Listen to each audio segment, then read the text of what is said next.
Hello, my friends. An incredible but very softly spoken statement by Alberta Premier Danielle Smith today, talking about the possibility of Alberta changing its status, maybe even considering independence. She didn't go quite that far, but she opened the door a crack. I'll have the video for you, and that's why I want you to get the video version of this podcast. Go to rebelnewsplus.com, click subscribe. You got the video version. You'll see it, not just hear it. And $8 a month, I know that might not be a lot of dough to you, but it adds up for us, and it's how we pay the bills around here. So please go to rebelnewsplus.com. This podcast is brought to you by Rebel News. That's right. So if you want to support us, why not do it in a win-win fashion by shopping for yourself? One of my favorite things to do. Head to rebelnewsstore.com to pick the patriotic gear that pleases your heart. And while you're there, use coupon code DREA10 to save while you do. Tonight, Alberta's premier opens the door just a crack towards independence. It's no April Fool's Day joke, but it is April 1st, and this is the Ezra Levant Show. Shame on you, you censorious thug.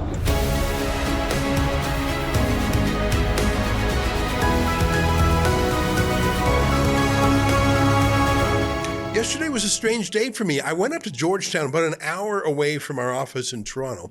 I went to watch Liberals say, wow, about Mark Carney. Some of the Liberals were nice, some weren't so nice, and some were just a bit over the top, like, I mean, he's a kid, but look at this kid. My boy here is excited to meet the Prime Minister. Yes, I'm really excited. And why are you excited to meet him? Because I've never had an opportunity like this before, and I'm just really excited to meet him. And what will you say to him if you meet him? Just welcome to Georgetown. Are you from around here? Yeah. And what are you hoping that he does as a Prime Minister? Everything that we were asking for. Yeah. Are you a student in school? What grade are you in? I'm in grade 6. Oh, yeah. Well, good for you for coming to a political event. Is that your dad or your grandpa? Okay, well, good luck. Now, if you look at the polls, it's mainly baby boomers who love Mark Carney. I get it. You already own your house. You probably paid off the mortgage a long time ago.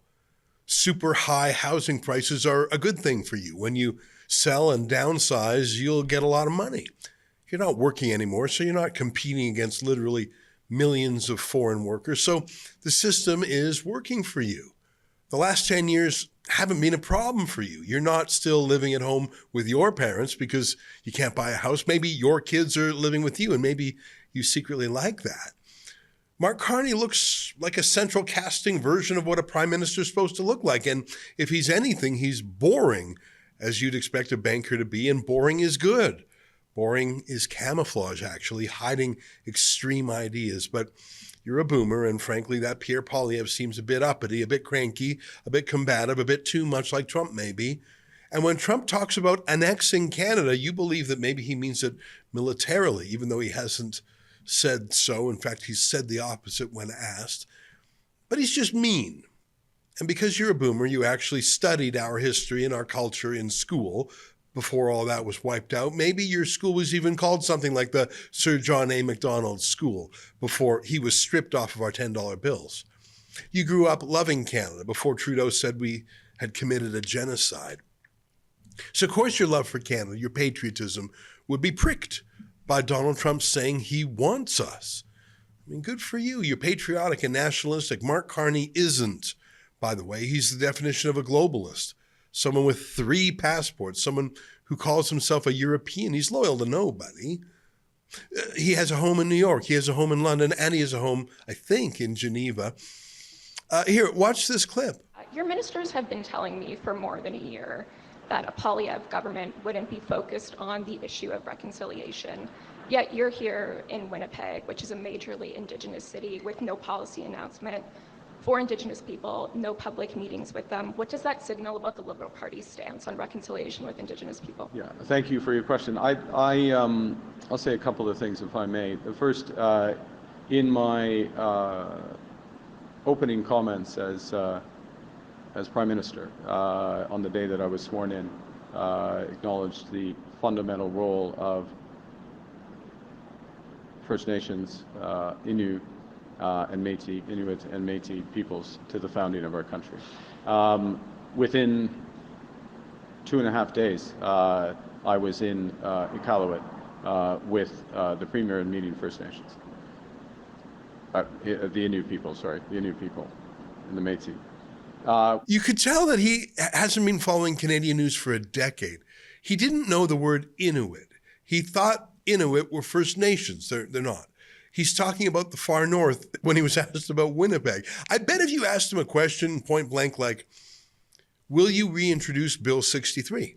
If you said just those words to him, he literally would have no idea what you're talking about because he hasn't been here in a decade. He hasn't been following things. He hasn't thought about us. I'm not saying ordinary Canadians have to know what Bill C-63 is. It's the online harm censorship bill. But my point is that Mark Carney hasn't been thinking about Canada until about 5 minutes ago. I'm sure his driver's license is a British driver's license. I'm sure his health card is the British NHS. So yeah, if you're supporting Mark Carney because of his patriotism, you're being tricked. He's like one of those phone scammers or Nigerian princes. He preys on boomers and seniors. And I've said before, asking Canadians to join America is a bit of an indecent proposal, like that movie of the same name featuring Demi Moore and Woody Harrelson as his wife and husband and Robert Redford making the indecent proposal to them. It's rude and it's shocking to people who are in a happy relationship. But what if you're not in a happy relationship? What if you're not in a happy boomer with your house paid off and your car paid off, just enjoying life? What if you're young and have no chance to move up? What if you're an entire province that's so obviously the whipping boy for Confederation? Here's Mark Carney talking about Alberta and Bill C-69, the bill that basically stops Alberta from getting its oil to market. How do you reconcile keeping Bill C-69 with your plans to build infrastructure in Canada? Do you plan to repeal Bill C-69? We do not plan to repeal Bill C-69, to answer your question directly. What we have said and made very clear 10 days ago, formally with the First Minister's meeting, is that we will move for projects of national interest to remove duplication in terms of environmental assessments and other approvals, and we will follow, as the federal government, the principle of one project, one approval to move forward from that. And so what's essential is to work at this time of crisis to come together as a nation, all levels of government, to focus on those projects that are going to make material differences to our country, to Canadian workers, and to our future. We don't know what else Mark Carney owns. Is he a competitor to the oil sands? Has he bought or bet big on contrary technologies that he needs the oil sands to go away? He hasn't disclosed his holdings. He hasn't sold them either, which is weird. He's still thinking about going back to Brookfield maybe, or maybe if things don't work out, he'll go back to London or New York. Assume the worst, I think. He's hired the worst of Trudeau's team. And even Trudeau possibly would not have kept that candidate Paul Chiang around after he threatened a hit on a rival conservative Chinese Canadian who happens to be for democracy in Hong Kong. But back to my point, we know who is happy in Canada. Boomers, liberals, environmentalists, globalists, criminals are having a lovely time. Migrants are here by the million. Woke activists are loving it. But who's unhappy? Well, Albertans, many young people, young men in particular, the oil and gas sector for sure. And so let me play for you a video that is quite calm in its tone, but quite dramatic in its meaning. Take a look at this from the Alberta Premier, Danielle Smith. I got a mandate to try to fix Canada. I got a mandate to try to make Canada work. And that's what I've been working towards relentlessly over these last 2.5 years. As you know, we did put in place a process for citizen-initiated referenda, and I leave it to Albertans who may feel differently to put forward a petition campaign. But I think my job as an Albertan and as a Canadian is to try to put on the table the issues that are causing grave tension in our federation and to solve them.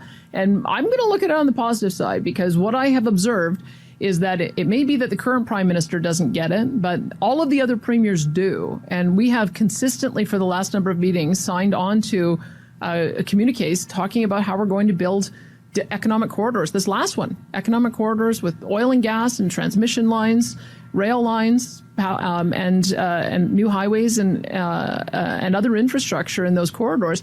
And so I believe there's goodwill on the part of the other premiers. The problem is, unless we solve those federal barriers, we're not, it's just words on paper. So I'm going to continue to use sort of that newfound sense of esprit de corps with my fellow premiers. We're going to do what we can after the election to make sure that we address those issues, and I'll keep an open mind. But so far, I'm dissatisfied with what I'm hearing out of the new prime minister. He doesn't seem to understand just how foundational these are if we're going to reset the relationship. What would you say to those who criticize you for sort of entertaining the idea of Alberta independence as Canada faces a trade war and threats of annexation from the U.S.? Well, I love Canada, and I want Canada to work. I've been on Team Canada from the beginning. It's part of the reason why I've been relentlessly going to the United States and trying to advocate for all of our industries, for all of Canada, in every venue I possibly can. But I'm also Premier of Alberta, and quite frankly, at some point, Canada has to start working for Alberta, and it's not right now. We have a number of policies that came in over the last 10 years that have been damaging to Alberta prosperity. It's been damaging to our freedom as a province, and if they persist, it is going to continue a dysfunctional relationship that harms Alberta. So I put forward the 9 major policies that I think have to be repealed after the next election. Unfortunately, the current prime minister, despite what he said to me privately when he was here, has now gone public saying he supports export taxes, he supports Bill C-69, he supports emissions caps. That is moving in the wrong direction. So we will get through this election. We'll see who ends up winning, and I will continue to advocate for those. And that's part of the reason why I will do a What's Next panel. We did that when when my predecessor came in to hear some of the concerns that Albertans had about how to repair the relationship with Canada at that time. And it'll be time for us to do it again. Now, that's not square one in an independence project. It's more like square zero. And if Pierre Poilievre wins and the insanity of Trudeau and Carney recedes, and Carney goes back to New York or London or wherever, I don't think independence will go anywhere. But if Mark Carney and Stephen Guilbeault, his extremist advisor, win, I think the province of Alberta will express itself and the Toronto-based media will gnash its teeth. The CBC will go to war against Danielle Smith even more than they already do. The entire province will be defamed and attacked. We took a poll the other day, and the number of Albertans who wanted to join the United States was still pretty small, less than 20%. We specifically asked the U.S. version of the question, not independence or something else, just joining the states. But I promise you, if Mark Carney wins, that number will jump. And if Danielle Smith gives it life by talking about it, it'll really jump. And all that needs to happen, because the precedent has been set with Quebec. All that needs to happen, according to our Supreme Court, according to the Clarity Act, is that a clear result in a referendum with a clear question happened. And Alberta's gone. And that'll make many people happy, people who hate wealth and hate oil and hate capitalism. They'll be glad Alberta's gone. At least they'll say they are. But I suspect in the end, if Alberta leaves, it'll make many people sad when they no longer have Alberta to push around, to tax, to take equalization payments from. And if Alberta goes, Saskatchewan will go soon, maybe British Columbia and the North. Is it true that electing Mark Carney could literally spell the end of Canada through a chain reaction like that? Maybe not. Probably not. But just maybe it would. Stay with us for more.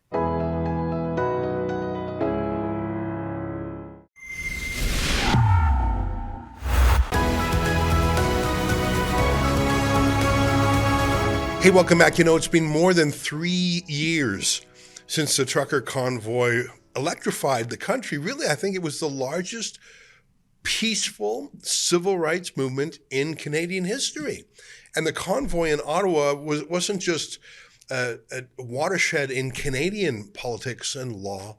It was an international event. I think the entire world was riveted by what those grassroots truckers and their allies were doing.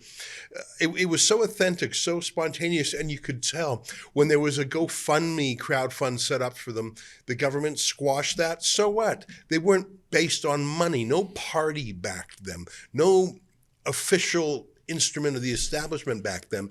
That's why they couldn't be stopped, and it was amazing to see. It was a peaceful process, and never let anyone tell you it was an illegal meeting. No judicial organization, no court, no tribunal ever ruled that it was illegal. That was just a phrase used by its enemies. In fact, the only thing that's been ruled illegal was the Emergencies Act martial law that was brought in. As you may know, the Federal Court of Canada ruled that to be illegal and unconstitutional. And now there's lawsuits against the government for what they did with that false emergency. But there was one woman who stood out from the whole thing.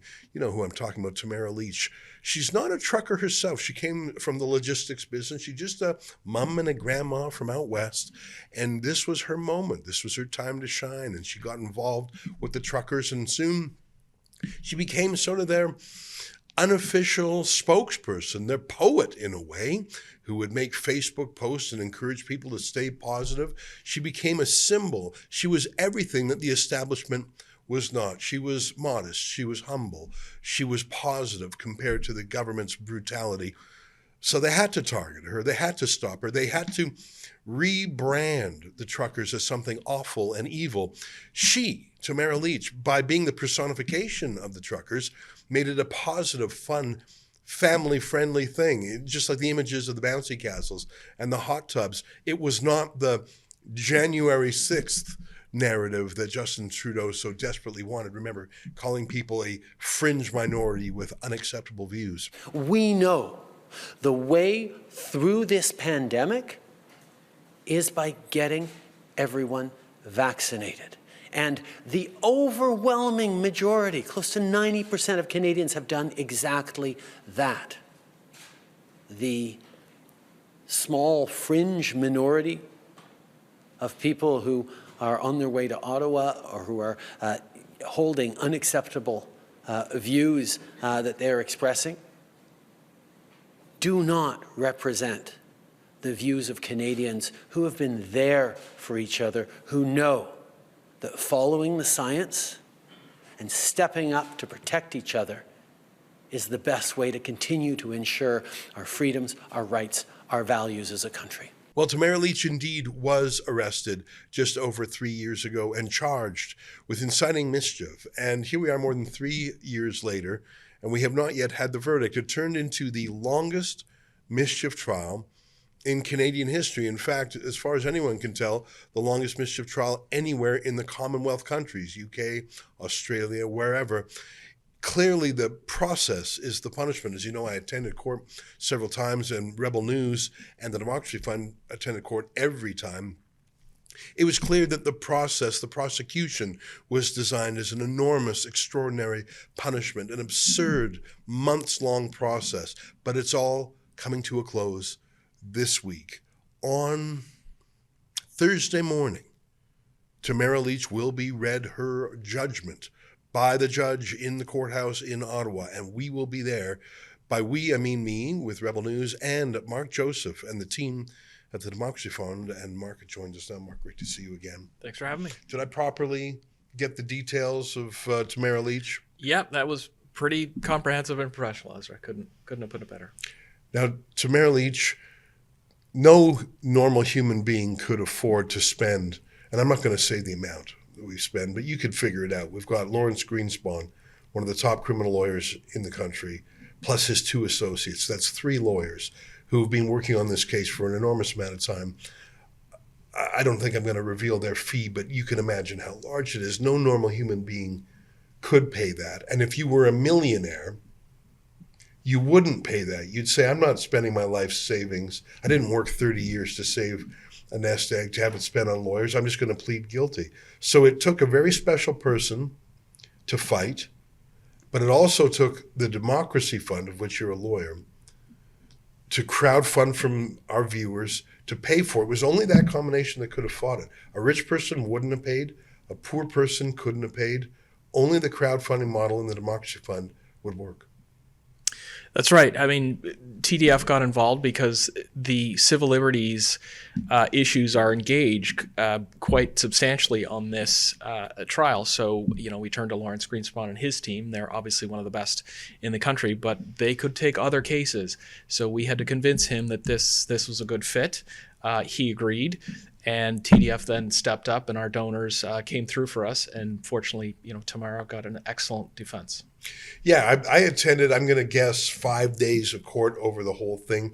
But you or your colleague, Adam Blake Gallipo or Alan Honner, we had the whole TDF team there. We were in the court every single day, live tweeting it, observing it, talking to Lawrence and the team. This was the Democracy Fund's time to shine.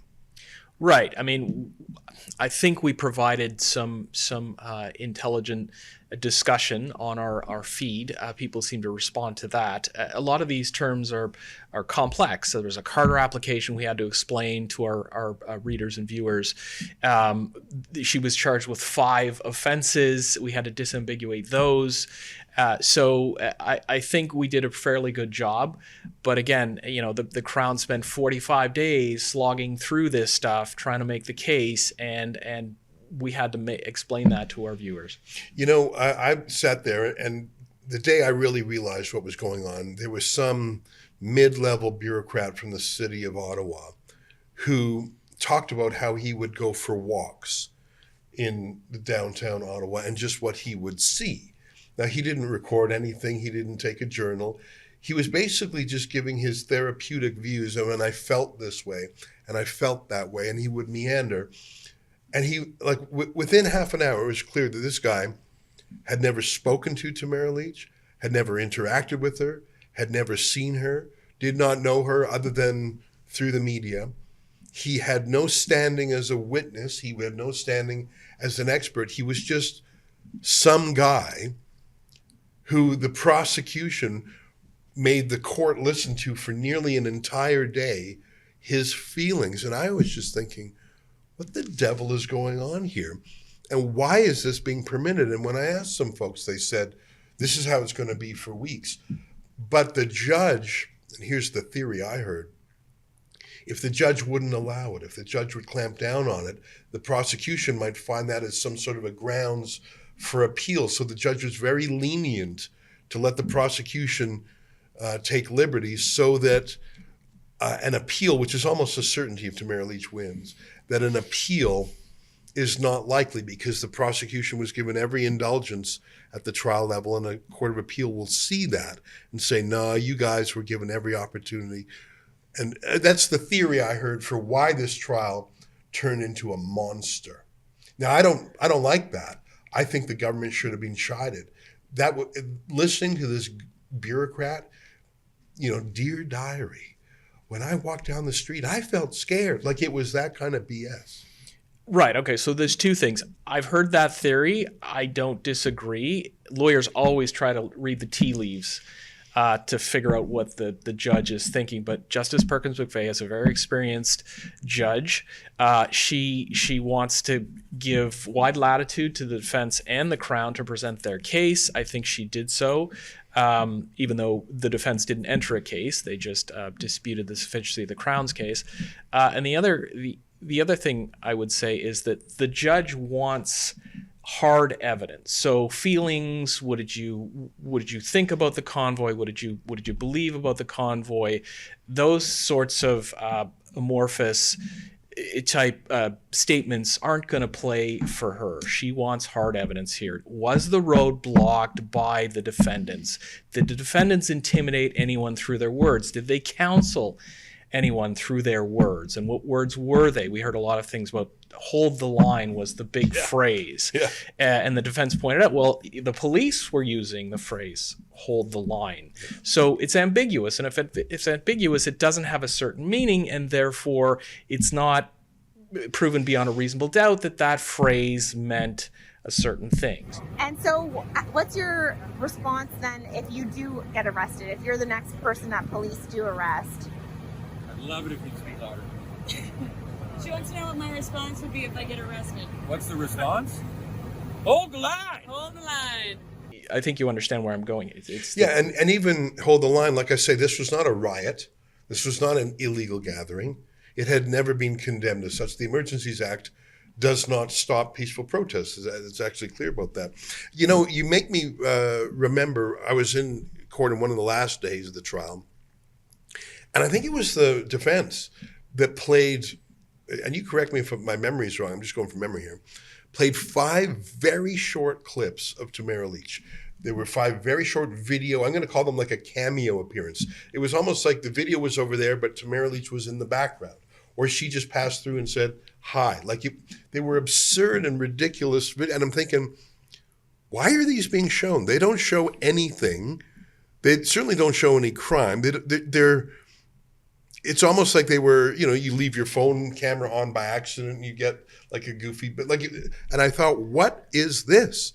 And I was told by the lawyer, that is the sum total of all the actual, like you say, hard evidence. No one saw Tamara Lich do anything. No one heard her do anything. No one was received or sent any email. Those 5 little, you know, she's standing in the background was the totality of any video of her doing anything in Ottawa. She was just a regular person who happened to be a symbol. And it hit me because I was thinking, why are they showing these meaningless shards or like, some of them were like 10 seconds long to make the point that there is nothing here. So when you say Tamara Lich brought no case, she didn't, it's on the government's, it's their onus to prove beyond a reasonable doubt. In Canada, a defendant doesn't have to prove they're not guilty. The government has to prove they are. I don't want to get ahead of myself, but I am so confident she's going to win. Look, I don't want to oversell it. The Crown put in a lot of evidence. As you say, some of that was a little mystifying to us, but the judge has to judge the totality of the evidence, and there was a lot in there. The question is, was the evidence that was presented, does it fit within each element of the offense? Because every element of the offense must be proven. So that's an open question. There's some jeopardy here for both the defendants. You know, so we'll see what Justice Perkins does. You know, I sat in this judge's court a couple of years ago when Vice Admiral Mark Norman was being prosecuted in an extremely political sham prosecution by the Trudeau government. They accused him of some treachery or something because he commented on shipbuilding policy. And I was there in court in the day when the prosecution admitted they didn't give all the documents to Vice Admiral Norman that he could use to defend himself. And they had held back, the Trudeau prosecutors had illegally held back information. And they finally revealed it. And the case was dropped immediately. And it was quite a scandal that he had been put through this process to that date. And I understand he got his legal bills compensated by the government. He was vindicated, and Trudeau became even a greater disgrace. My point for saying this is that Justice Perkins McVeigh was the same judge in that case. And the reason I find that interesting and noteworthy is because she, with her own eyes, at least on that other occasion, has seen how devious and political and unethical political prosecutions in Ottawa can be. And just like Vice Admiral Mark Norman was an enemy of the state, Tamara Lich is an enemy of the state. And that also gives me a little bit of hope that this judge knows BS when she smells it. Well, look, I can't speculate as to the reasons for this prosecution. We do know, as you say, it was a lengthy trial, 45 days. A lot of judicial resources were spent here. I'll let your viewers speculate as to why that was. Certainly, Tamara was a dissenter, but this case is going to have ramifications for protests, peaceful protests, and free speech around the country, and that goes to labor disputes, that goes to ethnic and religious protesting that we've seen in the last few months, that goes to G7 protests, and I think Justice Perkins McVeigh will decide based on the precedents established in those and those cases. So, and she's no fool. She's going to look at the case law, and she's going to look at the evidence and arrive at, I think, at a just decision. You know, I just don't want to reveal the fees of Lawrence Greenspan. I think he's worth every penny, by the way, but it's extremely expensive to have 3 top criminal lawyers defend, and that's just Tamara Lich's lawyers. Chris Barber has a team of lawyers too. I think there's 5 or 6 lawyers in that courtroom every day. So I have sort of a rough idea of how much money the defense costs, and it's not unadjacent to $1 million. Let me just say that. But for every defense lawyer, there's a prosecutor. And by the way, there's the judge and the clerks and the courthouse and the court security. And then there was the police in the first place. And then there's the witnesses who 45 days or whatever with. I don't think there's any way that the prosecution of Tamara Lich cost taxpayers less than $10 million. I just don't see. I know what a sliver of this budget is, what Tamara Lich's lawyer charges. But then you got to multiply that out, and you got to realize all the hands here. And then there's the whole, it's like that TV show Law and Order. There's the first drama on the streets with the cops, and then there's the second drama in the courts. I think it's a $10 million sham trial just to get Tamara. Well, it's certainly a lot of judicial resources. The TDF represented maybe 30, assisted maybe 40 people charged criminally for offenses arising under the Freedom Convoy. And the Crown was looking for jail time in all of those cases. Now, we managed to get positive resolutions, I think conditional discharges for all of them, but they certainly spent a lot of time going after what we see as fairly low-level offenses. And I think that's problematic when it comes to the administration of justice, because we see a lot of crime nowadays, serious crime on the streets affecting regular people. And the Crown has to make a decision as to what they're going to pursue, what things they're going to take to trial. And they have time limits, so they have to move quickly. So yes. That's a great point. You say the trial was 45 days approximately? 45 or 47. 45, 47, let's say almost 50 days. 50 full days, I think. Mm-hmm. So a trial of a minor criminal matter might happen in half a day. Might take a day, might take 2 days. Let's just say it takes a full day to prosecute a break and enter. So I guess the prosecutors would be taking orders from the government of Ontario, but the feds were pretty heavily involved in this too. So Doug Ford and Justin Trudeau made the decision that not only should $10 million go to hounding Tamara Lich, but 50 other cases should be abandoned, avoided. 50 other cases should be cleared aside. Real crimes, property crimes, crimes of violence, just for the political crime. We've got to take 50 days. We've got to take $10 million to go after Tamara Lich. I think she's going to win. I've said that. I just said that a moment ago. And I think it's immediately going to be appealed, because I think the government that spent $10 million and gone this far in, they're not going to let her go easily. I think that's why Perkins McVeigh is taking so long to write this ruling too. I think she wants it to be bulletproof. She wants it to be appeal-proof as far as possible. Look, I don't know what the Crown would do after the judgment. I can say that acquittals arising from mischief charges from the Freedom Convoy have been appealed by the Crown.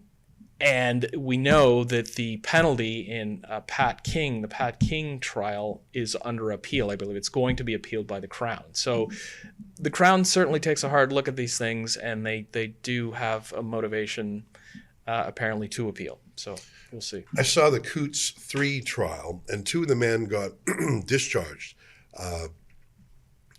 Just they're free to go. One of them, who didn't show any remorse, spent some time in jail.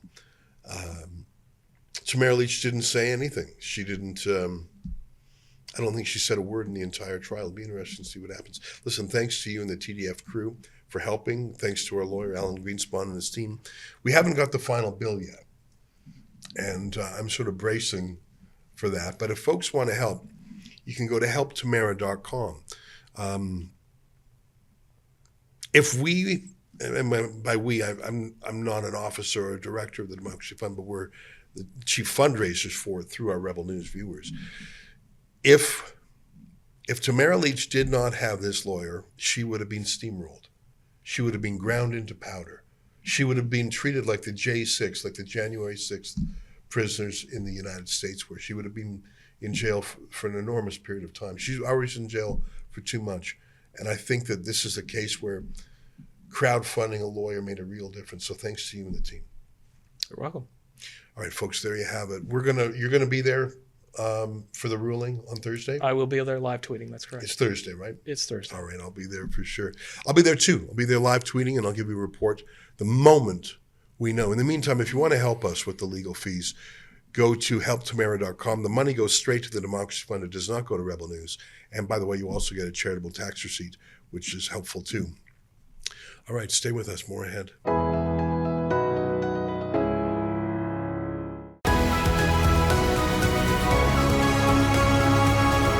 Hey, welcome back. Your letters to me. Paul Lung says, in my opinion, comments by Chiang are a direct reflection of his core values and his political ideology. Does it matter how many years he's been in law enforcement in Canada? The fact that Carney used Chiang's years of service in law enforcement to justify his decision of allowing Chiang to remain as a Liberal MP showed Carney is okay with that sort of behavior. May God bless the future of this country. Yeah, I mean, talking about that guy being a cop for 25 years, my first response was, oh, so he perfectly well knows about kidnapping and the crime he's committing by inciting kidnapping.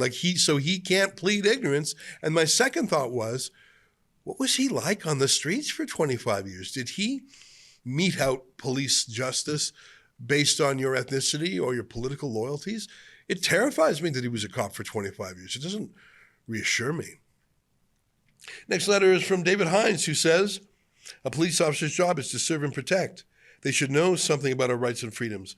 They should also be trained to de-escalate a situation, not to create one or encourage a crime. So I ask, what kind of an officer was he? Was he one who looks forward on trampling people's rights? I can see why Carney, who encouraged the use of the Emergency Act and says he will use it to get his way, would be supportive of this candidate.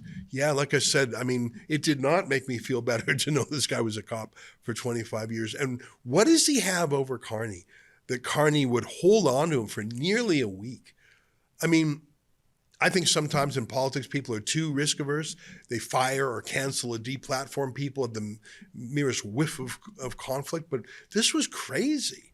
And Carney held on for almost a week. Why? Next letter. On my interview with Keean Bexty, local patriot says, prosecute for making a false police report. He should offer to pay for the police time and defamation. You're right. I mean, if you or I made a false report to police, you think we'd get away with it? If a trucker convoy made a false report to police, do you doubt they would be charged with mischief or perjury or something like that? Why does a Liberal candidate get away with it? And one more letter from Bob Loblaw, who says, what a coward, typical Liberal behavior. Yeah, good for Keean. And as I mentioned to Keean in that interview, the CBC copied his story and didn't give him credit. Why? That's so weird, isn't it? The CBC are as partisan as any political party. Well, that's our show for today. Until next time, on behalf of all of us here at Rebel World Headquarters, to you at home, good night, and keep fighting for freedom.